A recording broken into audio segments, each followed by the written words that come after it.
Bonjour! Bienvenue dans les spontanés du mardi, C'est Martine et Fanny.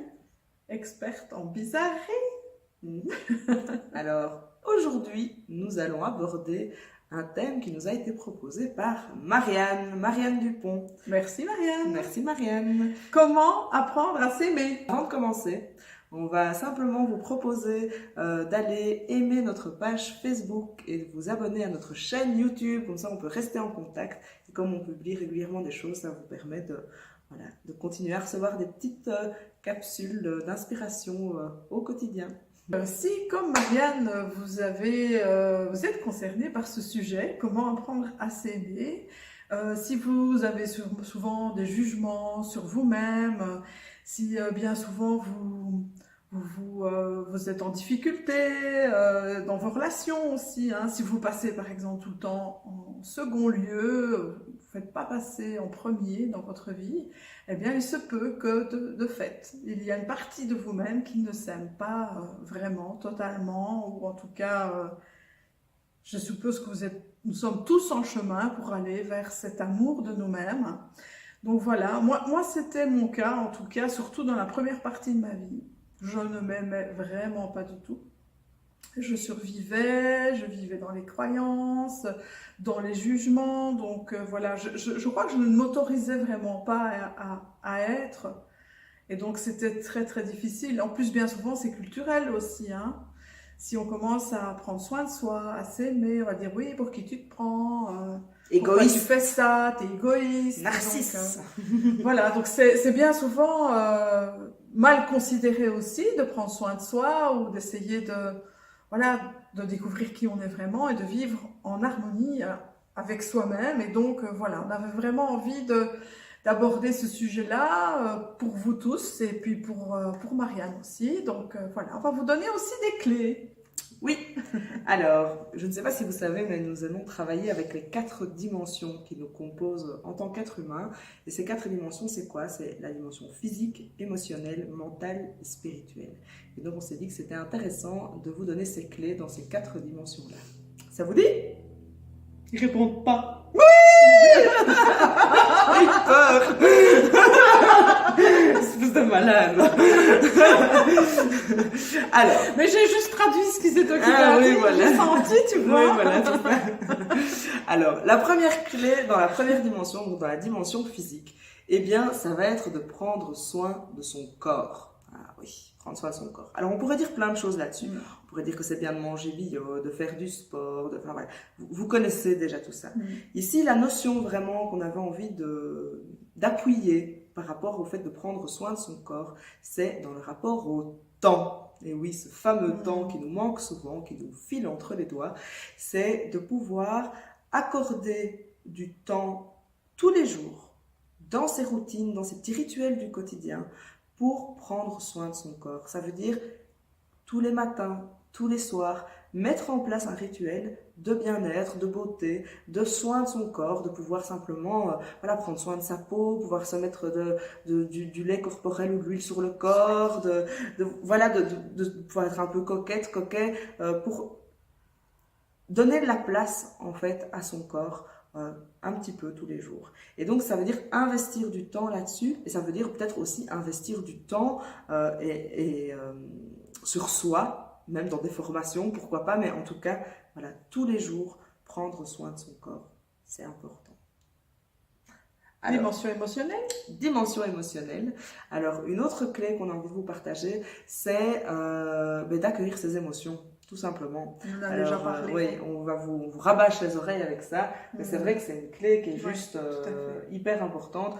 Comme elle le disait tout à l'heure, on est dans une culture où on juge beaucoup le fait de prendre soin de soi, et on juge beaucoup les émotions aussi. Les émotions n'ont pas beaucoup de place, c'est pas très correct d'être en colère ou de pouvoir épancher sa tristesse. Et donc, simplement le fait de pouvoir accueillir ses émotions, ça veut dire sortir de ce couvercle que l'on met là-dessus. Et en fait, nos émotions, c'est nous. Et donc, apprendre à s'aimer, eh bien, ça veut dire aussi apprendre à aimer ces fameuses émotions qui nous parlent, qui sont nous, en fait, qui nous composent. Ça fait partie de nous. C'est pas un truc extérieur sur lequel qu'on doit combattre. Non.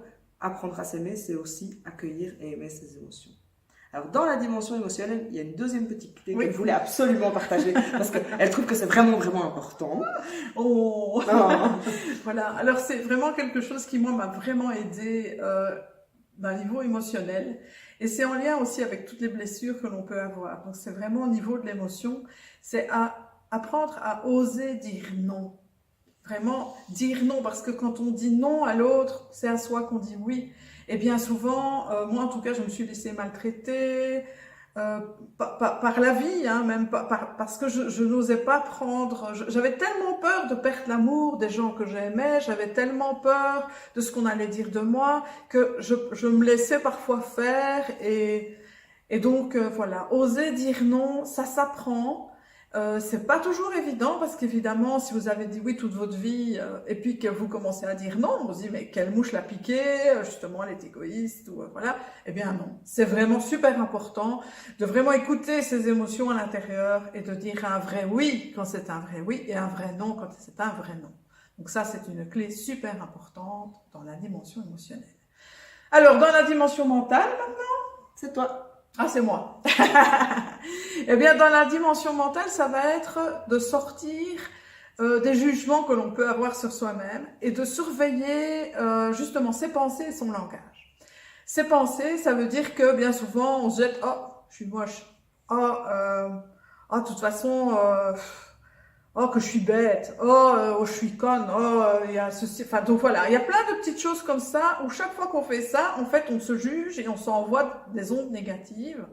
Et comme on est fait à 80% ou 90% d'eau, ben évidemment, tout ça, toute cette eau s'emmagasine à l'intérieur de nous. Enfin, oui, je fais référence à l'eau parce qu'il y a toutes des études maintenant qui montrent le pouvoir de la mémoire de l'eau. Donc ça, c'est encore un autre vaste sujet. Et donc chaque fois qu'on émet en fait un jugement sur soi, eh bien, ça se répercute et ça crée des mauvaises vibrations à l'intérieur de soi. Et donc c'est vraiment surveiller ce que je peux dire et ce que je peux penser de moi, c'est super important. Donc ça, c'est aussi une clé pour vraiment apprendre à s'aimer. C'est être plus doux avec soi-même dans les pensées que l'on émet. Oui, tout à fait. Parce que les pensées, elles agissent, comme elle dit, sur la vibration, mais notre cerveau est comme un ordinateur aussi qui est programmé, qui se reprogramme. Et donc, chaque fois que j'émets un jugement, je suis en train de reprogrammer mon cerveau.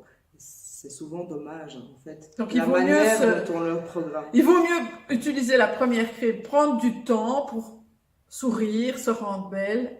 Voilà, prendre du temps pour soi. Et puis alors après, pouvoir justement transformer toutes ces pensées que l'on peut avoir sur soi. Et alors quatrième clé. La dernière dimension, en tout cas, c'est la dimension plutôt sens, spirituelle, on pourrait dire. Mais ici, on le prend vraiment dans le côté reliance, en fait. Et qu'est-ce que moi j'avais envie de vous dire par rapport à ça? C'est vraiment, je ne sais pas si vous connaissez les principes de la permaculture. J'aime beaucoup tous ces principes-là où tout est interrelié dans la nature. Un arbre va faire de l'ombre à une autre plante qui va être en résonance avec, va protéger un autre animal. Enfin, il y a vraiment une reliance qui est là.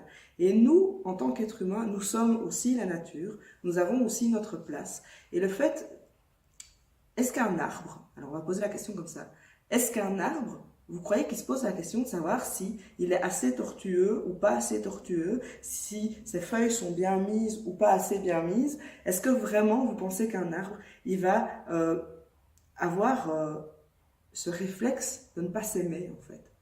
Eh bien, je crois que non. Il faudrait leur demander aux arbres. Hein.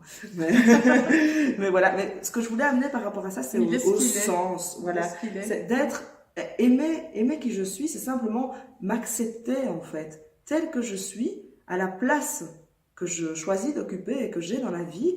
Et imaginez si chaque être humain sur la Terre pouvait, en toute humilité et simplicité, simplement s'accueillir, s'accepter et s'aimer tel qu'il est. Oh, qu'est-ce que le monde serait plus beau et qu'est-ce que tout irait beaucoup mieux. Et si j'ai envie de vous dire ça, alors moi j'ai envie de vous donner un petit exemple. C'est que, vous le savez sans doute, j'ai une petite fille qui s'appelle Lula, qui a 4 ans. Et j'ai mis en place dans mon rituel, dans mes petits rituels de tous les jours, le fait de m'accorder du temps le matin et le soir pour prendre soin de moi. Et là, j'ai vraiment mesuré quelque chose. C'est qu'en fait, je pourrais dire à Lula, c'est important que tu t'aimes, c'est important que tu prennes soin de toi. Et ce qui se passe maintenant, c'est que le fait que moi, je me l'accorde, j'apprenne à m'aimer moi suffisamment que pour m'accorder ce temps, hein, de prendre soin de mon corps tous les matins et tous les soirs, eh bien, je lui montre l'exemple de faire ça aussi. Et donc, naturellement, elle a envie de participer, naturellement, elle a envie de, elle aussi, prendre soin de son corps. Et donc, hier matin, c'est maman, on va dans la salle de bain, on va prendre soin de notre peau. Voilà, c'est adorable, c'est super rigolo. Et en même temps, c'est là que je mesure vraiment à quel point cette phrase qu'on pourrait juger un peu comme cucu ou bateau de c'est en s'aimant soi-même qu'on peut aller mieux aimer les autres et que les autres peuvent nous aimer, mais c'est tellement vrai en fait. Alors oui, c'est cucu et en même temps c'est tellement vrai. Et c'est aussi ce que nous pouvons offrir aux autres, à nos enfants, à nos proches, c'est en m'aimant, je montre l'exemple aussi, je peux rayonner qui je suis et à ce moment-là, je peux aussi transmettre une vibration énergétique qui est plutôt sympathique, qui est une vibration d'amour, tout simplement. Et donc, ça peut en profiter à tous ceux qui sont aussi autour de nous. Et donc, pour conclure, ça n'est pas égoïste de s'aimer soi-même, que du contraire, vraiment que du contraire. Eh bien voilà, le spontané du mardi, c'est fini. Oui, mais voilà. Nous vous invitons à nous rencontrer en vrai. Et oui, ce serait vraiment un plaisir de vous accompagner lors de nos formations et surtout celle du parcours du héros, qui est une formation découverte de 3 jours. De notre méthode qui est un petit peu particulière. Elle tient la méthode. Oui, j'y tiens la méthode. Donc voilà, le parcours du héros, 3 jours, on vous l'a déjà dit, on vous le redit encore, c'est intense, c'est profond, c'est un peu fou et c'est juste magnifiquement transformateur. Voilà. Alors courez, allez-y, allez sur notre site, allez voir les infos, inscrivez-vous, contactez-nous, laissez-nous des commentaires, posez-nous des questions. On y répondra vraiment avec grand plaisir. Téléphonez-nous. Ou sur le sujet aussi hein, de cette vidéo. Donc merci à Marianne. Oui, merci. Voilà, Marianne. Merci à vous. Et donc on vous retrouve quand? La semaine prochaine? La semaine prochaine. Quel jour? Le mardi. Ciao, à bientôt. Salut, à bientôt.